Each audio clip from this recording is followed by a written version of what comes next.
Hello, everybody. Welcome to the channel again. Travis Semlinger here from Progressive Coaching, located in Zurich, Switzerland.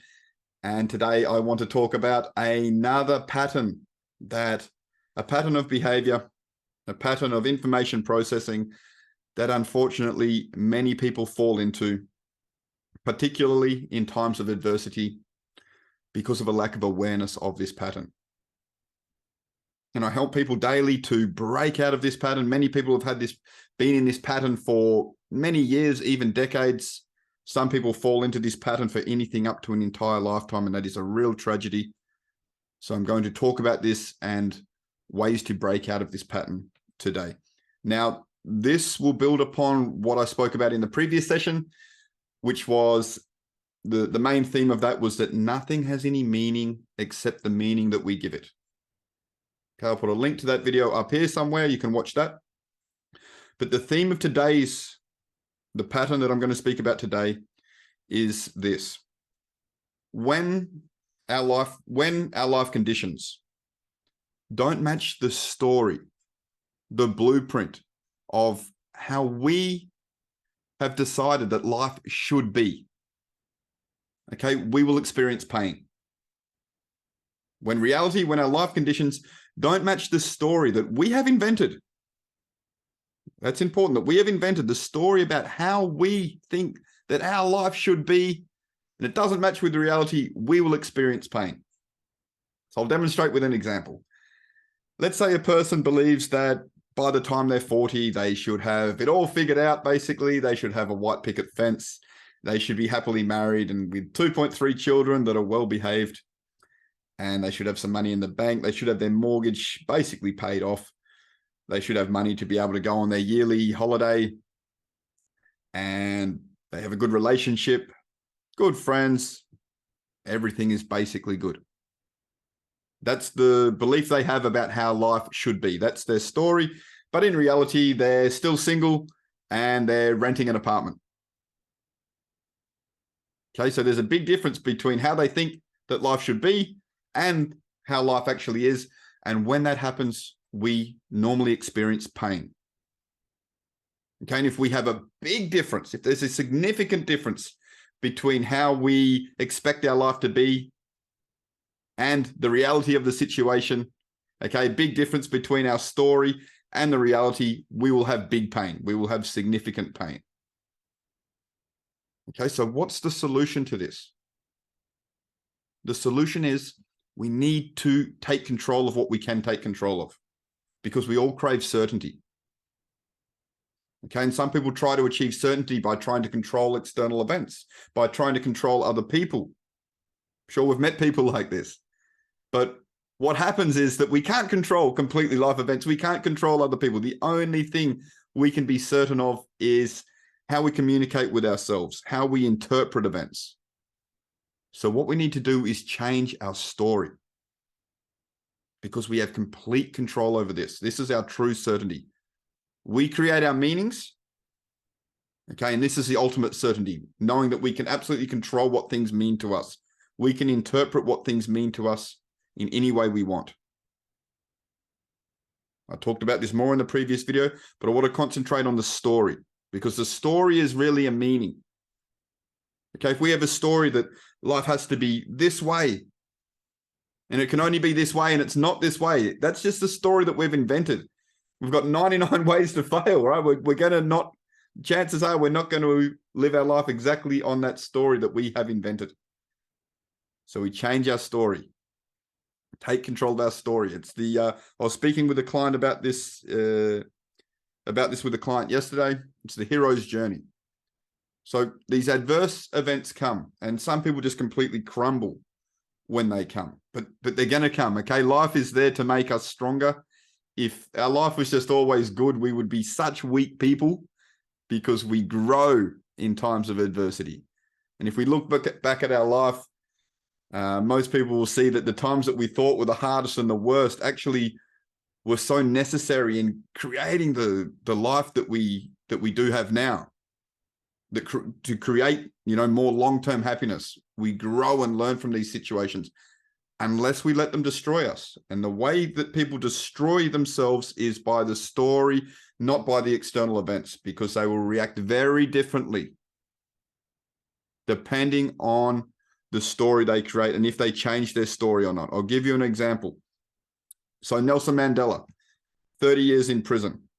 He could easily have chosen the story that this is not how my life is supposed to be. This is the worst thing that could ever happen. Now my life is completely and utterly destroyed. It's over. My life story that I was going to live this way, it didn't turn out that way. It's turned out significantly different. My life is destroyed. That's it.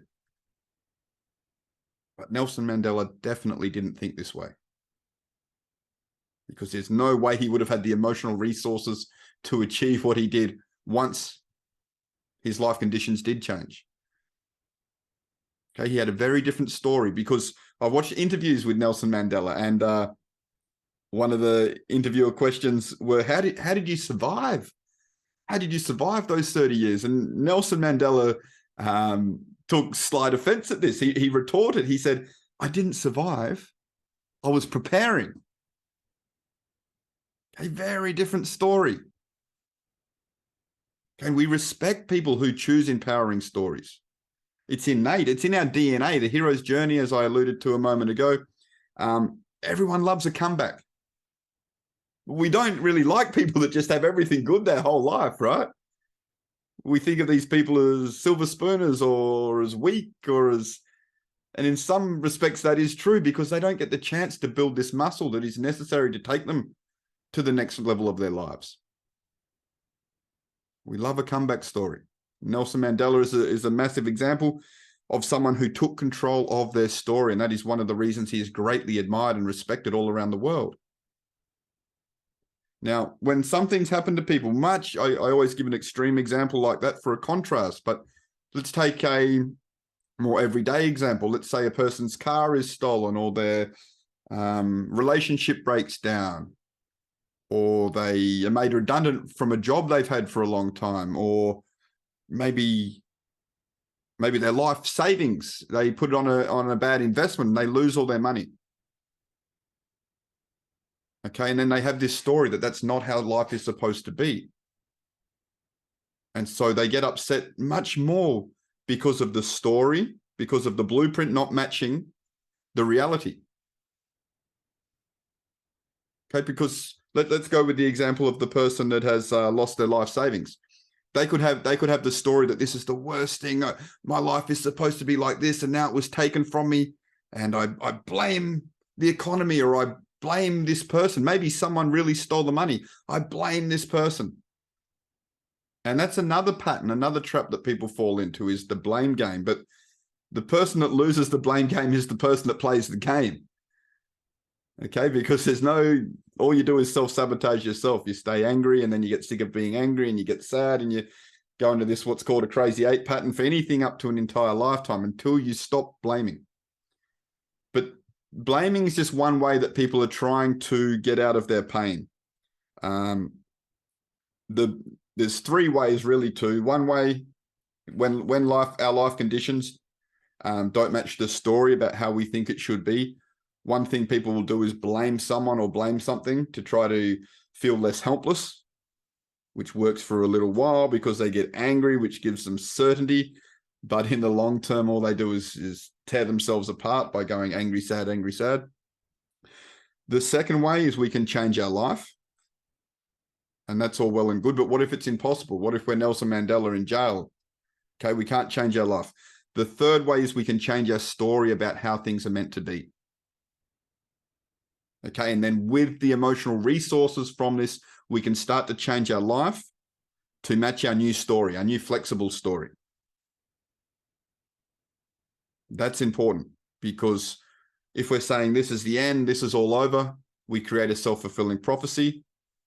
If our story is something like, well, now I'm on the hero's journey, now it's time for my comeback. This is all part of life's journey. Life doesn't happen to us, it happens for us.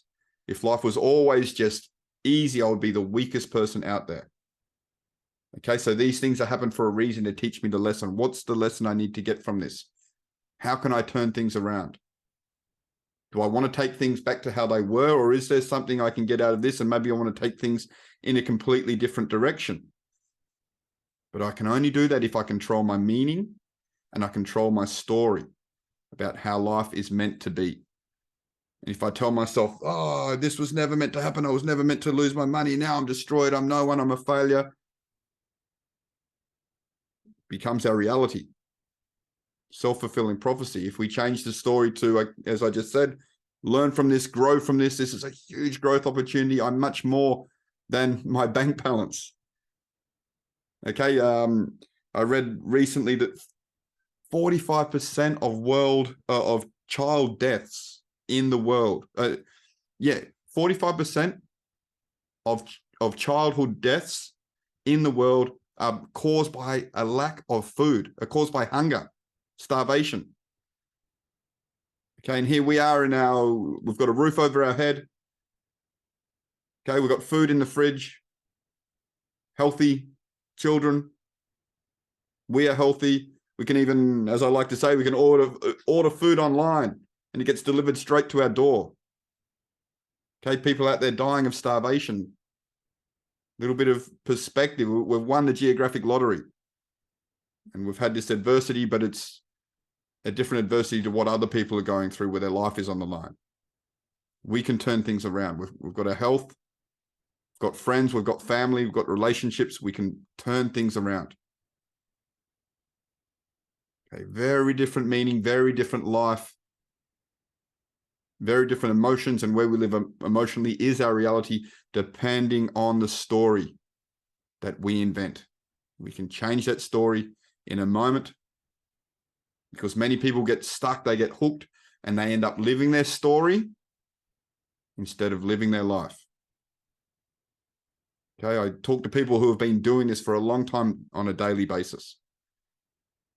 And the first step to breaking out of this is to first understand it, which is what I've given you here. And then it is to change their story, to find an empowering meaning, okay, and take action in that direction. Thanks, everybody. I hope this content was useful for you. If you got any value out of this content at all, please give it a like. Please leave a comment so that more people, it'll feed the YouTube algorithm so that more people can benefit from this content. And most of all, enjoy the rest of your day. Thanks, everybody. Cheers.